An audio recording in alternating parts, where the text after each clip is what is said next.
Today on Artist Arms, I want to talk to you about how you use social media, because your mother and I are a little concerned.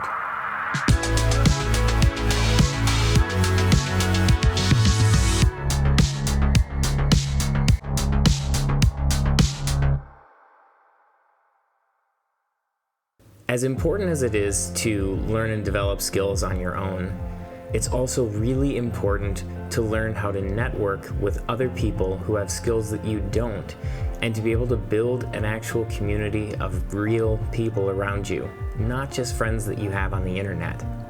Very often, when I see someone suggest doing an in-person meetup for a range day or to go rucking, inevitably somebody jumps in and accuses them of being a federal informant or a federal agent, and the conversation just ends there. And I think this is kind of a shame, because if all of our attempts at building a real in-person network and training and developing together end because we're afraid that someone's a Fed, doesn't that mean that the Feds win? Now, let me back up for a second. There's good reason why people should be cautious about who they meet on the internet. You absolutely should be cautious about who you're meeting and how you're meeting. And you also shouldn't be discussing or doing anything illegal with anyone, ever. Not even in Minecraft. But if you always stop yourself from meeting other like-minded people because you're afraid that they're feds, then you're never going to grow a good community around you. And it's not enough just to have a community that is online. You actually need to have a network of people that are real and tangible that are in your life. The community that you have on social media of like-minded people should be acting as a complement to the community of like-minded people that you have already in your life, not the other way around. Far too often, because of today's political climate, people are very hesitant to share their interests if they're into shooting or if they're into prepping or anything like that. You know, they don't want to polarize a conversation by bringing those things up. But because there's so many people who feel this way, you probably cross paths with a lot of like-minded people, and you never know because both of you are afraid to say anything about it. And this actually is where I see the internet being a really useful tool, because people are far more willing to talk about these things online. I've really been making an effort over the past couple months to actually connect with like-minded people from the internet.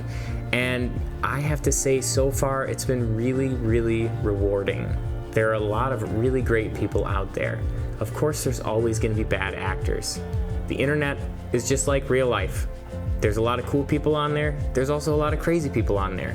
So you need to use your judgment about how you meet up with people. But I suggest that you actually start building a community. If somebody lives near you that wants to be going out to the range and learning how to get better, and they have goals that align with yours, go out to the range and meet with them. Don't invite them to your house. Don't go over to their house. Meet at a public place, but actually reach out and start developing a relationship, because you actually don't know who's around you that could actually turn into a great community for you in your life. Now, maybe you don't want to meet people from the internet, and that's totally fair. And I really do get that, guys. If you never want to do that, it's totally fair. So where do you go then to meet people?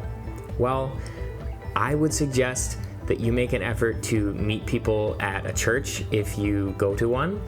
I would also suggest meeting people at a gym. I think that's another great place to start making connections with people who might be like-minded to you. And if you go out to a range or you have a shooting club that you're a part of, make a concerted effort to actually talk to people when you're out there. Because if you never reach out and start talking to people, that community that you're longing for isn't going to magically happen. You actually have to be the change you want to see in the world here. So if you're longing for that better in-person community and like-minded individuals, you need to be the person who's going to start cultivating that. There's a lot of people out there who are really struggling and yearning for in-person connections with like-minded people, not just friends over the internet. And once you realize this, you can be a huge force for good socially with the people around you. We no longer have the Rotary Club or the Elks Club and places like that were natural social hubs for small community. And so more and more people feel like there's nowhere that they can go to create that community. And this is actually where I think that we can start using social media as a tool to change that. We can really bring social back to social media. Obviously, everyone has to make their own choices about how they're going to build community, but make sure that you're being thoughtful about how you meet people if it's a connection that you made online. Make sure that you're not giving away too much personal information. Make sure that you are meeting people at third-party locations where other people are going to be. Don't give away your own address. Don't go meet them at their house. Be somewhere public where you can be introduced to them for the first time and gradually get to know them and gradually build trust in the relationship. You have to be smart about those things. Be discerning about the quality of the relationships that you're building in your life. And this goes for online relationships as well as offline relationships that you're trying to foster.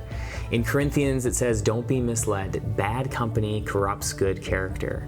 You want to be surrounding yourself with people who are optimistic and who are going to build you up. People who are actually improving the quality of your life. People who you can then reciprocate that back to by improving the quality of their life. These are the connections we need to be looking for. And when we do find these, it's such a force multiplier, whether it's just for your own mental well-being, social well-being, or building up your actual practical skills and things that you're wanting to get better at.